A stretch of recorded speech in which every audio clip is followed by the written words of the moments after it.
النهارده جاي اعرفك ايه هي الحاجات اللي ابنك محتاجها لو كان عمره من 3 سنين لحد سن 15 سنة علشان خاطر جسمه يتكون تكميل مثالي، وكمان يبقى متغذي تغذية صحية ويطلع العظم بصورة صحيحة. ورقم واحد عندنا وهو الغذاء، والغذاء عندنا بيتكون لكذا نوع وكذا صنف، واول حاجة لازم تهتم بيها مع ابنك وتركز عليها وهي اللبن والبيض والكالسيوم بشكل عام.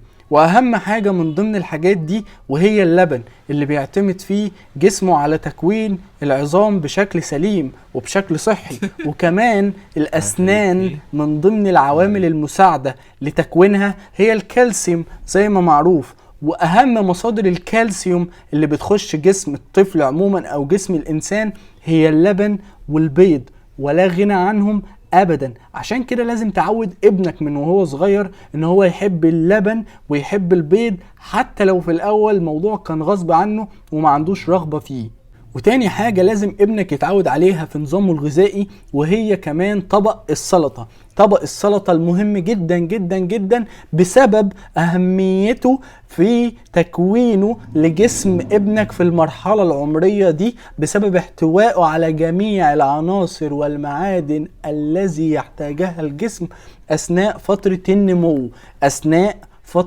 النمو. وده بسبب احتواء طبق السلطة على القوطة والفلفل والخيار والجزر والكابوتشي، وهي من ضمن الفيتامينز ومن ضمن العناصر الغذائية اللي لا غنى عنها في وجود تكوين الجسم في المرحلة ديت، ولا غنى عنها لابنك بالذات في المرحلة العمرية دي. ومن ضمن الحاجات المهمة جدا جدا اللي ما نقدرش ان احنا نفوتها في فيديو زي ده وهي النوم. ايه علاقة النوم بتكوين جسم ابني وبان ابني اساسا يكون في تكوين سليم ليه؟ لا، ازاي؟ النوم مهم جدا جدا جدا جدا بالذات في المراحل الصغيرة. لازم تعود ابنك ان هو ينام بدري من الساعة 10 بالليل و9 بالليل، ويصحى بدري من الساعة 6 الصبح و7 الصبح، لان النوم في الساعة 10 بالليل لحد لما الساعة 1 بالليل ده فيه فوائد عالية جدا جدا جدا جدا بالذات للأعمار الصغيرة، من ضمنها التركيز ومن ضمنها الذكاء الحاد، ودوت اللي بيخلي فيه ابن متميز في المدرسة وفي الدرس، وواحد تاني مش متميز ودايما بالناس بتبقى مفكر ان هو غبي. لا، هو مش غبي، بس هو المشكلة في النوم. دوت بينام بدري، دوت بيقدر ان هو يحافظ على نظام نومه، بيصحى الساعة 6 او 7 الصبح، ودوت بيصحى الساعة 10 او 11 او 12 او 1 الظهر.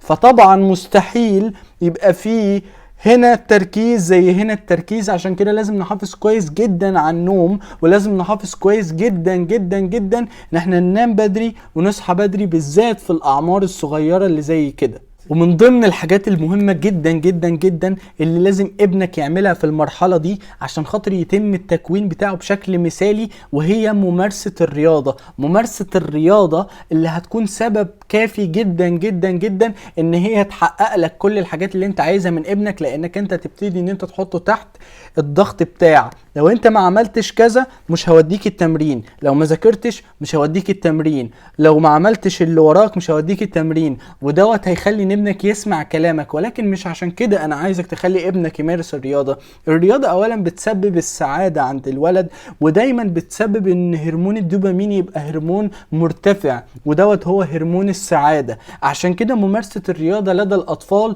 مهمة جدا جدا جدا، وكمان هتفيدك انت كأب وانت كأم انك انت تحقق الغاية اللي انت عايزها من ابنك، سواء هي المذاكرة او النوم بدري، بان هو لو ما عملش الحاجة دي انت مش هتوديه التمرين اللي هو اساسا هيكون عند ابنك رقم 1 انه يروح التمرين في مقابل اي حاجة. ودوت عن تجربة شخصية بما اني في المجال دوت، وبما اني مدرب وعارف وبقابل الحاجات ديت بواقع خبرتي في مجال التدريب. ولو وصلت لحد هنا فدوت هو نهاية الفيديو بتاعنا. لو استفدت اعمل لايك واعمل كمان اشتراك في القناة علشان خاطر تشوف كل جديد انا بنزله، وما تنساش تعمل شير عشان خاطر الفيديو يوصل لاكتر عدد ممكن من الناس. وسلام يا عسل.